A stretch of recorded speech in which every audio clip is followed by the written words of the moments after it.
1 year after that night, the same woman who had him physically escorted out of the banquet hall is now signing his official appointment letter with her own hand. How is it possible that a man in gray work clothes, hired by the hour, with no degree, no prominent last name, and no title of any kind, saw in 40 seconds what 3 board-certified specialists had missed for 7 years? And more than anything, why did everyone seem to need him to be wrong? This is the story of Rudy Reyes. Everyone just called him Rudy. A temporary custodian from Chicago, Illinois, who cleaned wine glasses and cleared tablecloths at fundraising galas, thrown by people who never once looked him in the eye. And it is the story of a young woman from a wealthy family who had spent 7 years living inside a silence that, as it turned out, never should have been silence at all. Stay with me until the end, because what Rudy found behind that girl's ear did not just give her sound back. It exposed a lie that had been holding up one of the most powerful families in the country for nearly a decade. Let's start with what matters. Rudy Reyes had no business being there that night. He was not on the guest list, he was not on the list of regular servers, or event coordinators, or anyone with a title that meant anything. He was on a list of a temp agency that the Whitmore Foundation contracted whenever they needed extra hands. Hands that came in through the service entrance with a temporary badge under strict instructions not to show up in photographs. Rudy was 46 years old. He had been working nights for 9 months because the night shift paid an extra $1.50 per hour, and that $1.50 multiplied across 5 events a month was the difference between his son finishing college or dropping out with 1 semester left. But here is what nobody in that ballroom knew. Not the event manager who hired him, not the servers working beside him, not the 600 guests drinking champagne under crystal chandeliers. Rudy had spent 8 years as a combat medic. Not in a clinic, in the field. In conflict zones on operations where the light source was a headlamp and the operating table was the back of a truck. That is where he learned something no doctor with a private practice ever truly learns. He learned to read an ear the way a detective reads a fingerprint. Thousands of ears in the dark under pressure with no margin for error. And he learned something else. For 2 years, he had been assigned to a unit that studied how certain electronic devices could interfere with the human nervous system. That part never made it onto any resume. The temp agency application had 2 fields, previous employment and availability. That was quite literally all anyone needed to know about him. His wife Sandra had died 3 years earlier after a car accident that destroyed something beyond her bones. It rewired the way her brain processed the world around her. Rudy spent the last 2 years of Sandra's life learning through trial and error what to do when an ordinary sound, a door, a blender, a phone ringing, made her collapse from the inside out. His son Marcus was 22 and 3 semesters away from graduating from a university in Columbus, Ohio. Tuition still owed was around $900 a month. That, in short, was the entire arithmetic of Rudy Reyes's life. Work, survive, keep Marcus in school, and do not ask too many other questions. Claire Whitmore arrived at 7:15 that evening, and the temperature in the room shifted the way it does when someone walks in who controls what happens next in a very large number of rooms. She was the CEO of Whitmore Group, a company with interests in real estate, logistics, and medical devices, with offices in 4 states and a board that moved like a Swiss watch. She also chaired the philanthropic foundation that bore her family name, something the business press mentioned occasionally without fully understanding.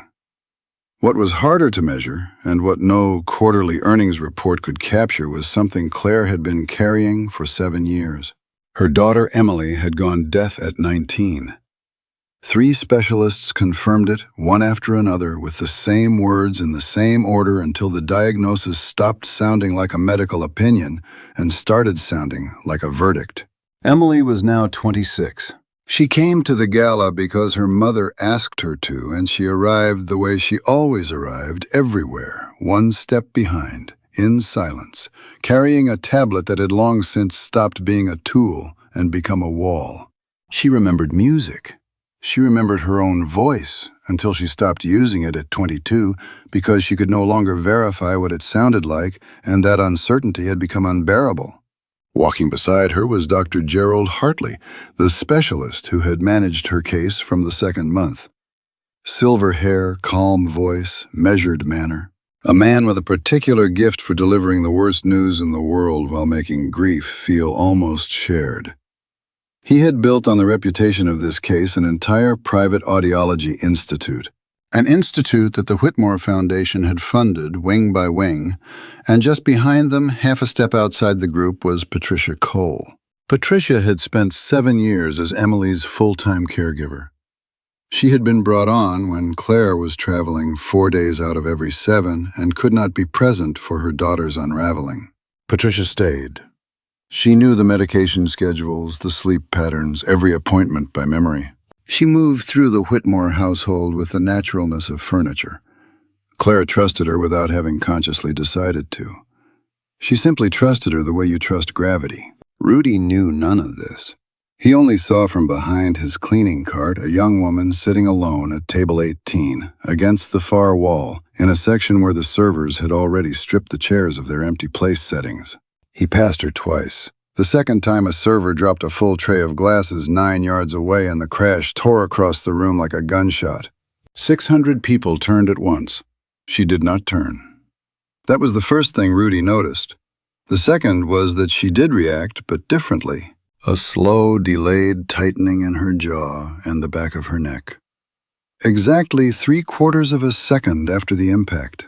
Exactly the same gesture he had seen Sandra make hundreds of times in their kitchen. People who are fully deaf do not do that. People whose nervous systems are being interfered with by something do. Rudy kept pushing his cart because a man in gray work clothes who stops to stare at a guest is a man about to get a call from his supervisor. But he had already started counting. When the band stopped for the speeches and the noise in the room dropped, he watched her relax her shoulders by more than 2 inches. And right then, everything he thought he understood about this woman got worse. 9 minutes later, she stood and walked toward the hallway near the restrooms. Rudy, by what may or may not have been coincidence, was cleaning the frame of that same door. The hallway was narrow. She stopped because he was in her way. She lifted her tablet, an automatic gesture, ready to type. A sconce on the wall threw light across the left side of her face at an angle no medical exam room ever provides. And there behind the curve of the ear and the deep shadow of the ear canal, there was a scene. A thin, straight reflection where normal, moist tissue should reflect nothing. Rudy had examined more ears in field tents than most physicians see across an entire career. And the human ear canal does not have a straight edge anywhere inside it. This one did, about 4 millimeters in, tucked behind a ridge of scar tissue that looked old and surgical. "Excuse me," he said, "there is something in your ear." And the moment the words left his mouth, he understood how absurd it was to have said them aloud to a woman who could not hear him. He pointed to his own ear, then to hers, and then pulled out his phone and typed the full sentence. She read it, looked at him for a long moment. What crossed her face was not confusion. She typed back quickly. "I have had 7 years of doctors. There is nothing in my ear." He replied, "There is. Not in the eardrum, behind scar tissue." Has anyone ever done an imaging study on that side, not just a visual exam with a light? She read the message twice. Her thumbs stayed suspended over the screen without moving. And then Patricia Cole appeared around the corner, a coat over her arm, and placed a hand on Emily's elbow. She looked at Rudy's badge, looked at the cart, looked at the tablet, and without saying a single word to him, she walked Emily back toward the ballroom. Emily looked back once over her shoulder. Rudy stood there, cloth in hand, running the math of his life again. $900 a month, a temp badge shared with 400 other names on the same agency list. The sensible thing, the safe thing, was to finish his shift and forget it. At 9:10, he found Claire Whitmore in a corner behind the stage between a conversation with a donor and a photo opportunity. Getting there cost him an argument with the event coordinator and a hard look from 2 security staff. He said his name. She turned with the practiced patience of a woman who gets stopped 40 times a night. "There is a device inside your daughter's left ear canal," Rudy said. "It is small. It is behind scar tissue, and I believe it has been there for a long time." Claire's expression did not change, but what followed was not quite anger yet. It was the cold, flat evaluation of a woman who had spent 7 years listening to strangers explain her own daughter to her. "Who are you?" "Custodial temp staff." He did not soften it. "I was a combat medic for 8 years. I have examined a lot of ears." "3 specialists have examined that ear," she said. "Certified. 2 of them at the top hospital in this state. And how long did you examine it?" "In a hallway. 40 seconds roughly." At that moment, a man appeared at Claire's right shoulder the way board members always appear at exactly the moment their presence serves them. His name was Richard Beaumont.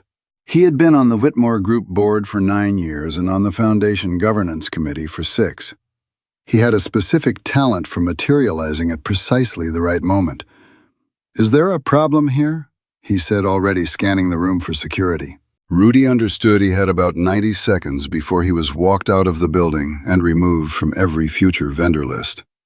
So he stopped arguing and did the only thing he had left. He got specific. "Ask her if sound hurts," he said to Claire. "Not if she hears it, if it hurts. Ask her if it gets worse in enclosed spaces. If it gets worse when she is tired. If it gets worse on the left side.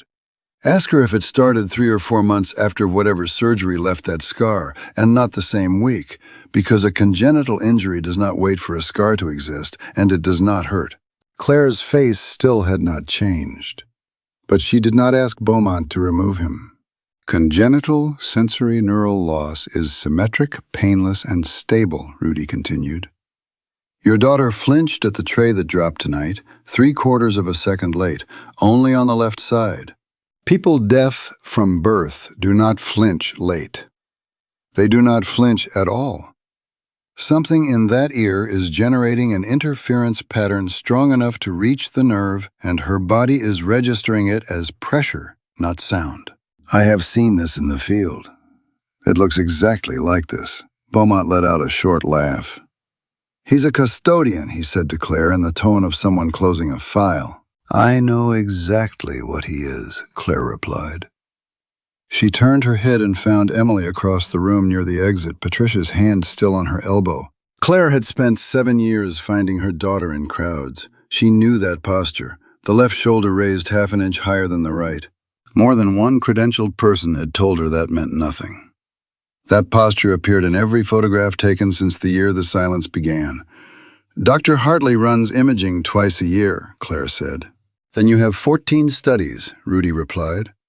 "Have you ever reviewed them yourself, or has he always described what they contained?" She did not answer. And in that silence, something shifted in the room's temperature. Beaumont moved closer. "Claire, there are 200 donors out there and a photographer waiting. Let security handle this." "Give me your badge number," Claire said.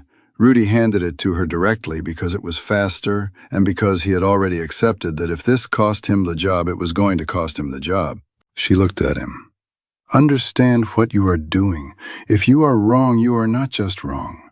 You are a man who walked up to a stranger at a party and told her that 7 years of her life were a mistake. That has a cost for me and for her." "I understand that," Rudy said.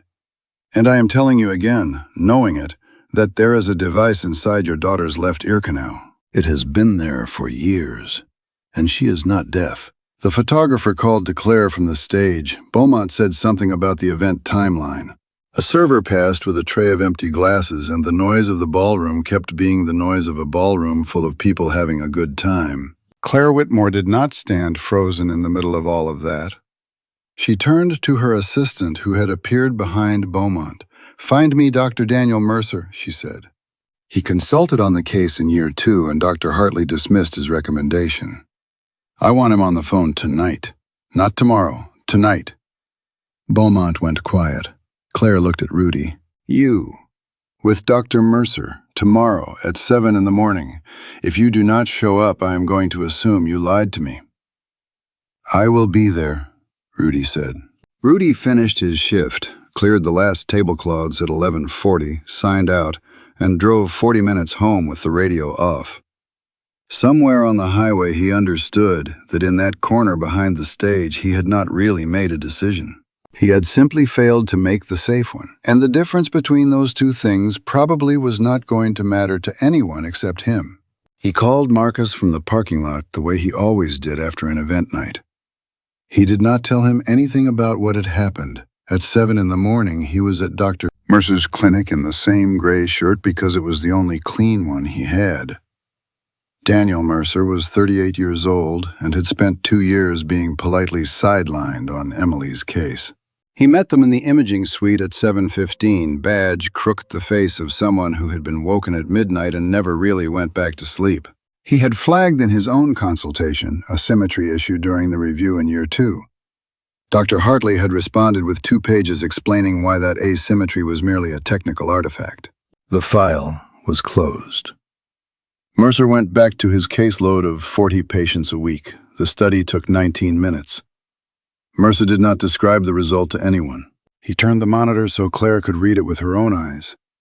Something that, though nobody said it out loud, had never happened once in 7 years. The object was 4 millimeters inside the left canal, resting against the anterior wall behind a layer of fibrous tissue that had grown around it over the years. It was approximately the size of a grain of rice. A metallic core, a coil, and a housing molded precisely to the curvature of that specific canal. It had not been adapted to fit her anatomy. It had been manufactured for it.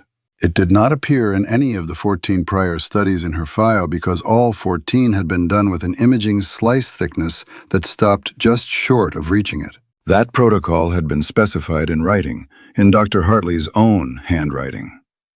Mercer placed the old images beside the new one and said nothing further.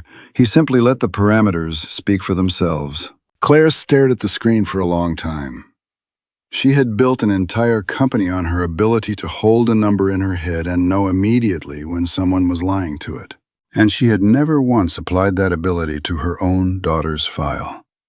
Because doing so would have meant treating 13 physicians like claims that needed to be verified rather than a wall that could not be moved. That she understood that morning was exactly what had happened to her.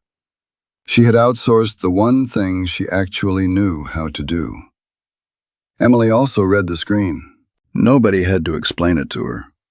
She had spent 7 years inside a diagnosis that never quite matched what her own body was telling her, and she had learned to distrust her body because 13 people with credentials had taught her to. She typed one line on her tablet and turned it toward the room. It was never in my head. The surgery was scheduled for the following Tuesday and moved to Thursday when anesthesiology flagged a concern about the scar tissue. Dr. Mercer performed it himself, a microsurgical approach through the canal. 2 hours and 40 minutes, most of it spent detaching the object from the fibrous layer that had grown around it over the years. It came out intact. He sealed it in an evidence bag, not a specimen jar, because by that point he understood exactly what he was holding. Rudy sat in the waiting room the entire time. He had taken the day without pay, and the temp agency had left him 2 voicemails about a formal complaint filed by a member of the Whitmore Group board. He did not return either call. What followed after the surgery looked nothing like what anyone would have imagined. Emily woke up, and sound arrived, yes, but it was not music. It was a roar without edges, without shape, without meaning, where the hum of the HVAC system and someone saying her name occupied exactly the same space inside her head. She could not tell where anything was coming from. She covered her ears. Her heart rate climbed to 140 beats a minute, and she made a sound she had not made in 4 years, a sound that frightened her more than the roar itself. Dr. Mercer explained it afterward in the hallway with that flat voice physicians use when the news is not bad, but is genuinely complicated. The ear works, the nerve works, but for 7 years the auditory cortex received nothing usable, and the brain redistributed that territory to other functions. The hearing is restored. The comprehension may not come on its own. How long? Claire asked. There is no reliable literature on this. 7 years of deprivation in an adult system. Most of the studies that exist are with much shorter windows. Standard rehabilitation protocol is 45 minutes twice a week with a certified audiologist. I can tell you in full honesty that for this case, 45 minutes twice a week is not going to be enough. That is not a criticism of anyone. It is simply the number of hours that exist in a schedule. Rudy was standing about 8 feet away, holding a machine coffee he had not opened. He knew exactly what Dr. Mercer was describing. He had lived inside it for 2 years in a house on the north side of Chicago with a woman who could not process the sound of a door closing. He waited until Mercer had left before he said anything, and he said it badly because he had not planned it. She needs someone with her 6 hours a day, not 45 minutes. And it cannot be a different person each time because the first 3 weeks are going to be pure refusal. You cannot rebuild an auditory discrimination exercise with someone you are still learning to tolerate. Claire looked at him with an expression he could not quite read. You are applying for something. I am telling you what this actually looks like. And how do you know what it looks like? And then he told her, right there in the hallway, without embellishment. Sandra's accident. The 2 years.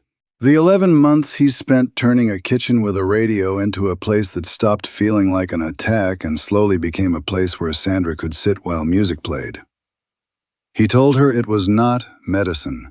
It was thousands of repetitions of one very small task done by someone willing to be present for every single one. And that the reason that kind of support did not exist in any formal system was that no framework in the world was designed to pay one person to sit in one room for 6 hours a day for an entire year. I am not a physician, and I am not asking you to think I am, he said.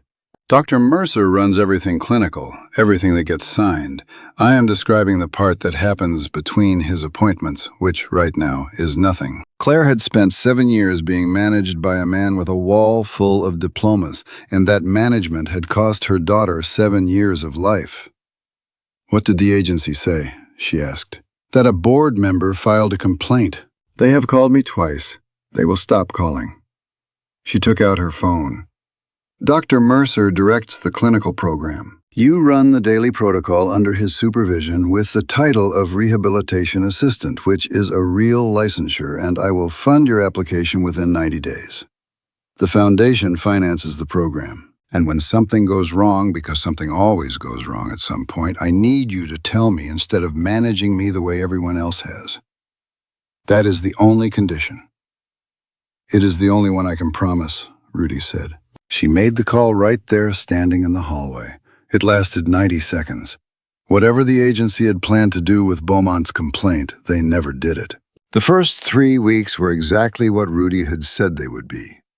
Emily refused the sessions 9 times. One Wednesday, she threw the tablet across the room and sat against the wall with her hands over her ears for 2 hours while Rudy sat on the floor 8 feet away and said nothing because talking was exactly the problem. On day 4, she held up a piece of paper with one word written on it. Stop. He stopped. They lost the whole afternoon. And losing that afternoon turned out to be the only thing that made the next day possible. The protocol itself was almost insultingly small. A single tone at low volume repeated until it stopped hurting and started meaning something. Then 2 tones, separated by a wide interval and the task of identifying which came first. Then narrower intervals, then a syllable against silence, then a syllable against another syllable. 6 hours a day, 5 days a week, with formal evaluations by Dr. Mercer every other Friday, and no adjustments yet because there was still nothing to adjust.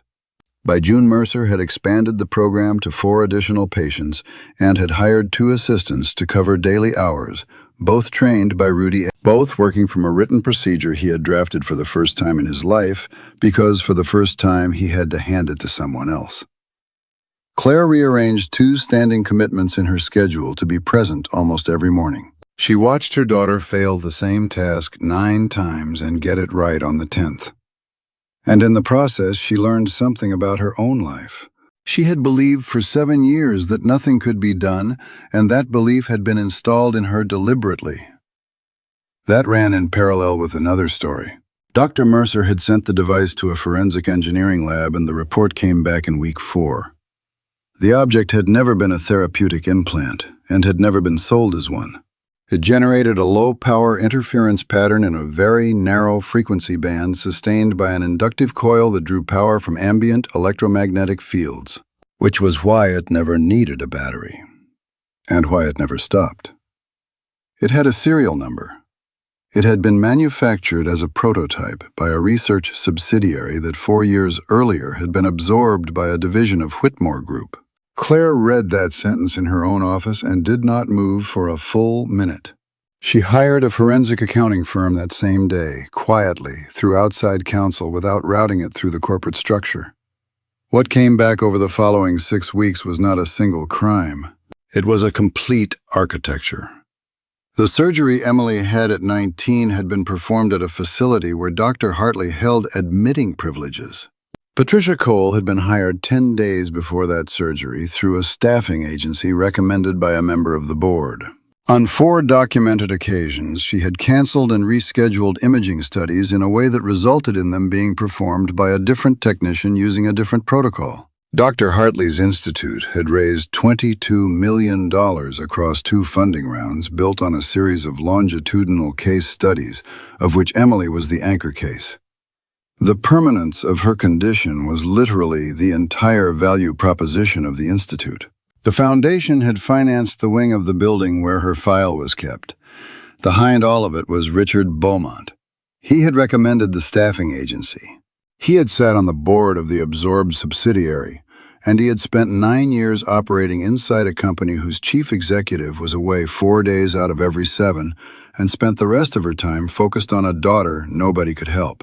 Every quarter Claire was distracted was a quarter Beaumont controlled the room. The accountants found 9 votes across 9 years that had gone his way because of her absence, and 2 acquisitions routed through entities in which he held a financial interest. Claire understood then that her daughter had never been the target. Her daughter had been the mechanism. That was worse, and she found she could not say it out loud, not even to Emily, not even to Rudy. She gave her outside counsel one instruction. Put it all together. Do not file anything until I say so. Beaumont moved first, the way men like him always move through process. At the September Governance Committee meeting, he presented the rehabilitation program with a prepared binder and a tone of regretful concern. The program, he said, was operating under the daily direction of an individual with no clinical training, no college degree, a rehabilitation assistant license obtained only in July, whose first contact with the index patient had been as temporary custodial staff at a foundation event. I am not questioning this man's character, Beaumont said to the table. I am identifying the risk. If any family in this program has a poor outcome and their attorney discovers how this personnel decision was made, our insurer will not defend us, and the liability falls on us personally. The committee chair was Leonora Vance, who had served with Claire for 9 years and voted with her more often than not. She asked the important question. Claire, are the facts as described accurate? Every fact is accurate, Claire replied. The framing is a lie. The framing is not what our insurer is going to read, Vance said. Beaumont's motion called for a formal competency review before the committee, with the program suspended in the meantime. It passed 7-4. The hearing was set for the 3rd Thursday of October. In the meantime, no new patients, no expansion, and the existing protocol survived only because Vance amended the motion to allow continuity of care for already enrolled patients over Beaumont's objection. The pressure came from every direction at once. The business publication ran a piece questioning the foundation's clinical governance, sourced anonymously from a board member. Dr. Hartley gave a measured interview expressing concern for a former patient and declining to comment on personnel matters. 2 of the 4 pilot program families withdrew within a week. Then the Whitmore Group General Counsel came to Claire's office and explained, without any malice, the actual position she was in. Her personal involvement as the CEO of the company funding the program, and as the mother of the index patient in a program now under review, was itself a corporate governance problem. If she stood up at that hearing to defend Rudy on personal conviction, Beaumont would finally have what he had been waiting 9 years for, a documented case of her substituting her own judgment for institutional process. And 2 of the 4 board members who normally voted with her had already told her privately they were not going to follow her into that room. "You can protect the program or you can protect your position," the general counsel said. "Not both. And if you lose your position, the lawsuit that has not been filed yet never gets filed, because whoever replaces you will not authorize it." That was the complete arithmetic. 6 months of Rudy's work. Every hour Emily had spent learning to separate one syllable from another. Every page of evidence waiting in an attorney's office for the signal to move. All of that on one side of the scale. On the other side, the only position from which Claire could do anything at all. She went home that night and stood in the doorway of the room where the sessions happened. It was empty. On the whiteboard in Rudy's handwriting was the log from that day, 41 attempts, 26 correct. And one line at the bottom recording the first spontaneous vocalization in 7 years at 2:10 in the afternoon. Less than 1 second. Without being asked, she stood looking at that line for a long time, understanding that in 3 weeks, 10 people around a table were going to decide whether that had even happened. The hearing took place on the 3rd Thursday of October on the 11th floor, with the full governance committee seated around a table built for 20. Leonora Vance presided. Richard Beaumont sat 4 seats away with a binder he had already distributed. Dr. Mercer attended as required by the Foundation's bylaws. Rudy arrived in a shirt he had bought specifically for that day and sat where he was directed. Beaumont's first motion was procedural, and Claire had known it was coming since the general counsel's visit. He asked the table to declare that a member who was simultaneously the CEO of the company funding the program and the mother of the index patient could not sit in judgment of a program treating her own daughter. Vance took 90 seconds to rule in Beaumont's favor. Claire was recused from the vote. The count dropped from 11 to 10 voting members. She accepted it without objection, which surprised the room. She had spent 3 weeks preparing to lose the vote and had decided that the only thing she still controlled was whether she told the truth in front of it or not. Beaumont opened without rushing. He read the credentials issue into the record the way you read a weather report. No college degree, no clinical training, a rehabilitation assistant license since July. First contact with the index patient, established while working as temporary custodial staff at a foundation event without introduction, without authorization, in a service hallway.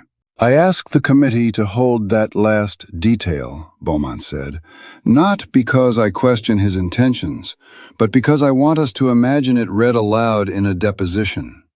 Vance turned to Rudy. "Mr. Reyes, do you dispute any of the facts as presented?" "No," Rudy said. "I was temp staff. I was in that hallway. I do not have a college degree." He set a folder on the table closed. "All of that is true." "Then what do you want this committee to consider?" Vance said. He had thought about it for 3 weeks in the spaces between one exercise and the next. And what he had arrived at was that he could not compete on credentials with anyone in that room, and he should not try. Dr. Mercer runs the clinical program. Every evaluation, every protocol change, every signature is his. I cover the hours between his appointments. He slid the folder toward Vance. 6 months ago, that space was empty. And it was empty for a reason that has nothing to do with anyone's competence. The standard of care is 45 minutes twice a week. Nobody in this field disputes that it is insufficient for adult sensory deprivation past 3 years. What they dispute is whether anyone can pay for the alternative. That is the complete argument. It is a scheduling problem that got dressed up as a clinical impossibility because calling it that was cheaper. Vance opened the folder. It contained 128 daily logs, every attempt, every failure, with exact times in Rudy's handwriting, signed off by Mercer every other Friday. You will find 9 days in the first month where she refused entirely, Rudy said. I logged them as 0. I did not remove them. Beaumont noted that records prepared by the person under review were not independent evidence, which was fair. And it was Dr. Daniel Mercer who answered that. Mercer had not spoken yet. He had spent 2 years being dismissed in this case by a man with more letters after his name. Those 2 years had taught him something about the cost of silence. He placed 4 evaluation reports on the table, formal instruments administered and scored according to protocol. At the time of surgical extraction, word discrimination was 0%. That is the floor. That is chance, pure statistical noise. He put them down in order as he spoke. At 90 days, 22%. At 180 days, 61% with the same instrument. I want to be precise about that number because it will be the only thing from this meeting that survives. He added 2 more files. There are 2 additional enrolled patients, both entered after Emily. Both show measurable progress against their own baseline. Both are served daily by assistants trained by this man. This is a small sample and I would not publish it yet. But this committee did not ask me whether I would publish it. It asked me whether it works. It works. Beaumont pressed the point that results did not answer the question of liability, that a good outcome obtained through an unqualified channel was still an unqualified channel. And that was when Claire spoke after 40 minutes of silence that everyone at the table had already noticed. Her legal team had prepared a 2-paragraph neutral statement. It was sitting in front of her. She did not look at it. I am recused from the vote and I accept that, she said. I want the record to reflect that what I am about to say, I say as a patient's mother, and I understand it may cost me more than the vote itself. Vance confirmed it would be noted. 7 years ago, my daughter went deaf and 3 specialists confirmed it. I never personally reviewed a single one of those confirmations. I was handed 14 studies over 7 years and I did not look at one of them. I was told what they contained and I accepted it because the physician had the credentials and I had a company to run, and it was easier to trust the wall than to look behind it. Nobody at the table moved. My daughter had a device inside her ear canal for 7 years, custom manufactured to fit her exact anatomy, generating constant interference. Every imaging study she received was done with a slice thickness that stopped 4 millimeters short of reaching it, according to a written specification in the handwriting of the physician who ordered those studies. She let that settle in the room. That is not an oversight. I have the forensic engineering report and the complete file both in the hands of outside counsel. Beaumont objected that this was outside the scope of a competency review. This is exactly the scope, Richard Clare said. You asked this table to decide whether credentials predict outcomes. 13 credentialed people looked at my daughter for 7 years and produced nothing. A temporary custodian looked at her for 40 seconds and was right. She turned to Vance. I am not saying credentials do not matter. I am telling this committee that in this case they were the instrument. The wall was the thing that hit. Vance called the vote in alphabetical order. After the first 6 names, the count stood at 4-2 in favor of suspension, and the 4 remaining votes were the 2 members who had privately told Claire they would not follow her, and the 2 who had voted with Beaumont in September. Emily had been sitting against the wall behind the chairs since the start because Dr. Mercer had asked for her presence, and Claire had not been willing to leave her outside. She had followed perhaps half of what was said. 61% word discrimination meant a room full of adults all speaking at once was still largely noise, and she spent her time the way she always did now, pulling recognizable shapes out of the chaos and assembling meaning from the pieces she could catch. For 9 weeks, she had been working on a single word. 2 syllables, both voiced, both beginning in the nasal passages that she could not connect without hearing herself lose the thread in the attempt. Rudy had logged 72 attempts. The line on the whiteboard that Claire had read 3 weeks earlier standing in that doorway had been a fragment of that word. Less than 1 second. and it had not happened again since. Vance read the seventh name on the list. Emily stood up. She was not holding the tablet. "Mama," she said. It came out flat, a little too loud, and completely unmistakable. And it landed in a room that had been arguing for 1 full hour about whether the process that produced it was properly documented. Claire Whitmore, who had not cried in front of a board in 9 years, pressed one hand over her mouth and could not say anything at all. Vance leaned back in her chair. Beaumont dropped his eyes to his folder. Vance finished calling the roll. The last 4 votes went against suspension. The motion failed. 6-4. Afterward, Vance added 2 items to the record. The first, that the committee would open a separate file on the conduct of the physician who had managed the case and would request the full archive from outside counsel. The second, a formal censure of Claire Whitmore for a failure of corporate governance in establishing the program with a recommendation that she step down from the foundation presidency. Claire left the presidency in November. She kept the CEO position at Whitmore Group by a margin of 2 votes. She had not expected to survive, and the censure went into the permanent record. Beaumont finally got the documented case he had spent 9 years building toward, and it arrived too late to do him any good. The formal complaints were filed the following Monday. Dr. Hartley's license was suspended pending proceedings in January. The imaging specifications written in his own hand converted the concealment from negligence to something deliberate, and the moment the medical board had that document, the professional consequences moved faster than the civil ones. The remaining investors in his institute filed a separate civil claim. Patricia Cole, under a cooperation agreement with the state attorney's office, gave the name of the person who had recommended her, the reason behind every rescheduled study, and a payment structure that had run for 7 years through a private consulting firm. Beaumont resigned in December in a letter citing other commitments. The letter prevented nothing. The shareholder lawsuit was still in active investigation a year later. The calculation the accountants could never fully quantify was the one Claire understood best. A CEO distracted by a daughter with a permanent disability was a CEO missing meetings. And from the very beginning, that had been exactly the point. The program was formally recognized as a permanent foundation initiative in November, which, in procedural terms, sounded like an anticlimax, and in every way that mattered, was not. Dr. Mercer was named clinical director.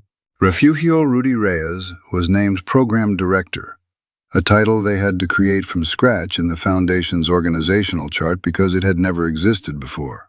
Claire funded the first full year from personal resources because the censure had removed her authority to direct foundation money, and she had decided in advance that if it came to that, she would pay it from her own pocket. Rudy kept doing exactly the same work, which was, perhaps, what surprised everyone most. The funding changed the number of people in those rooms, and by the following summer there were 9 working from the procedure he had written. The waiting list reached 240 names. None of this was clean. 2 patients withdrew in the first 8 months. 1 plateaued at 30% and never progressed further. Rudy logged it with the same care as everything else. Dr. Mercer published the failures alongside the advances in the first scientific paper because they had agreed from the beginning that the moment they started softening the data, they would become exactly what they had replaced. Emily's progress was measured in a currency that nobody outside that room could fully value. 78% word discrimination at 1 year. Her own voice came back in pieces across 18 months. Uneven pieces that stayed uneven. By spring, she could hold a conversation in a quiet room. She could not hold one in a restaurant, and may never be able to. She enrolled in 2 university courses with transcription support for both, and stopped carrying the tablet as a wall. She started carrying it as a tool, which is an entirely different object.